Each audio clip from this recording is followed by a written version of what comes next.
How to play Spotify while using Facebook. Hello everyone, I am Bishaka and welcome to our channel. Now let's get right into the tutorial. Firstly, go ahead and open the Spotify application on your device. Make sure you are signed in, and if not, then go ahead and sign yourself in. Now, select a song, album, or playlist and hit the play button. Once played, minimize the app by simply swiping up, and further go ahead and open the Facebook application on your device.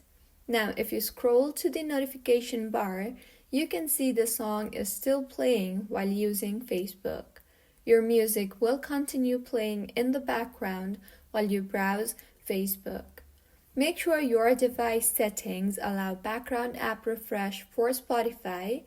Also, you can control playback, that is pause, skip, etc. from the notification area on your mobile or the taskbar on the desktop. Enjoy your music while scrolling through your feed. So, this is how you can play Spotify while using Facebook. If you find this tutorial helpful, please like the video and do subscribe to our channel for more contents like this. Thank you for staying with us until the end.